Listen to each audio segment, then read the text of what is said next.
Hi, welcome back to Joel's DIY, back with another video. Today we're going to be going over this CDX 71OU Yamaha CD player. This is definitely a relic from the past. This one only plays CDs, it's only for single discs. We have a small problem here, and the problem is that I cannot get this to eject properly. As you can see, I press the eject button and nothing happens. So we are going to fix that today. We're going to change the belt on the gear so that we can get this to open independently. And we're also going to be doing a sound test so that we can see the quality of the sound that this has. I've already tested it and it plays CDs perfectly fine. It's just that problem with the drive that won't open up. So we're going to go ahead and fix that today. So stay tuned for that. Okay, so here's a good look at the Yamaha CD player. Here's the front. Very nice.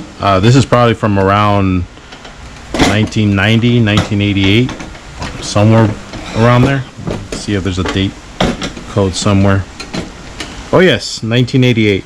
So I'm honestly shocked that this still works, because I found so many of these that no longer read discs, which is kind of a shame.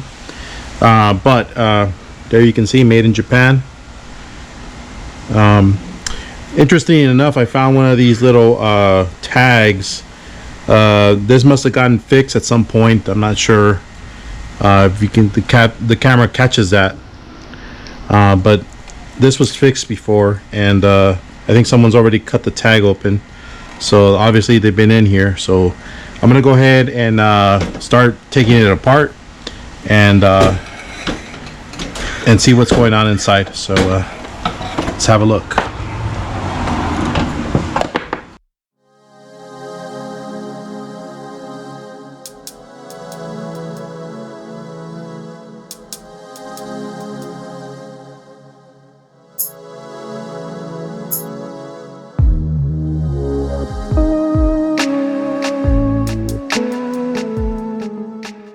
All right, let's have a look and see what's inside. There we go.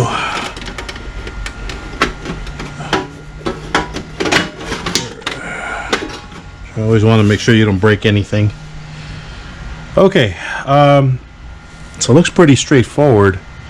I see one belt right here, and I don't see any other belts. So I'm going to assume that this is probably the only one that needs to be replaced. I'm going to go ahead and turn it on and see if this has any movement at all. And if not, then we'll go ahead and replace it right now. Okay, so at the moment I don't see any other belt other than this one. This one doesn't look too worn out, but I'm going to go ahead and change it anyways and see if we see a difference. So far I tried to open it, and it does require a little bit of effort to push that over to open. So I'm going to attempt to swap out that belt and see if we get a different result. So I'll be right back with that.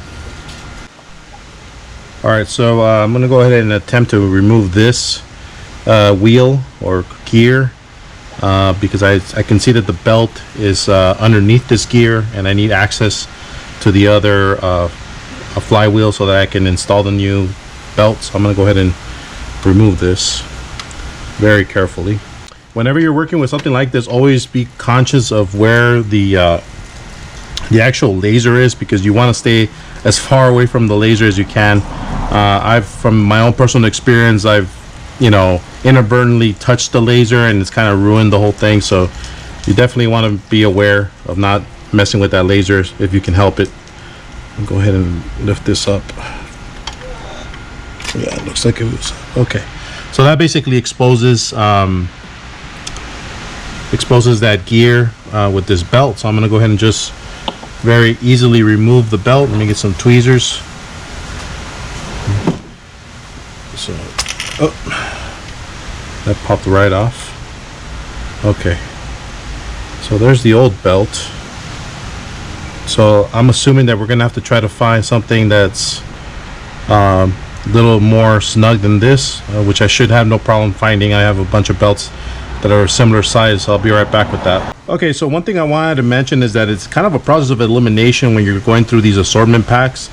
This is the original belt. Try not to get it mixed up with all the other belts. And I'm gonna probably basically do a rough estimate of what I can use to replace this. Maybe I can use something like this. I'm gonna go ahead and try this first. And if I'm not getting any movement out of the gear, then I'll try something a little bit wider, or maybe a little thinner. We'll see. But I'll try this one first and see if we can get that working.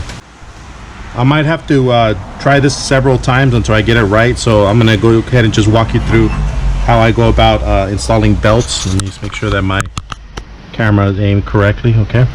So what I do is I try to get my tweezers, and I go for the bigger flywheel first, like so, and then I always try to hop it over to the smaller flywheel. Okay, so there, I think we're all set. I think they're very snug, so I don't even know if it'll work or not, but we'll go ahead and give it a try and see if we're getting it to open and close. Okay, I went ahead and I put on that gear that's right here, but I am not going to screw that yet until I can make sure that it works. And I think it does, because when I push this button, see if the camera catches that, it comes out by itself and in. Okay, so if you were to come across a CD player like this, and it's got a mechanism like this, it's pretty easy to fix. All I had to do was take this drum gear out of the way so I can insert the little belt. So that's basically fixed. I'm gonna go ahead and reassemble it, give it a quick cleaning, and then we'll hear some sound samples. Okay, so I got my typical setup here. Got the CD player all plugged in. Got my Radio Shack sound mixer and my little karaoke speaker. I'll go ahead and play some of the Ben Sound tracks that I've used in this channel before, so they can get a good look or a good hear at the way it plays.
Okay, so here are my final thoughts.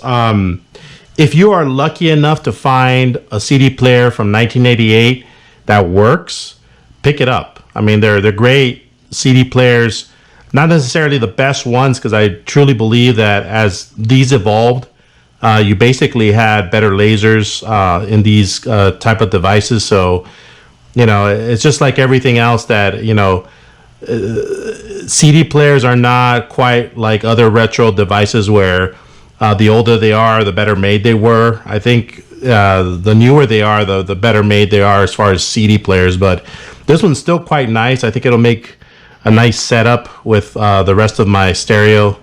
You know, it's got a couple of cool features. This is one of the only ones that I've ever seen with an actual digital out. Anyways, if you get a chance to see this and it functions, pick it up.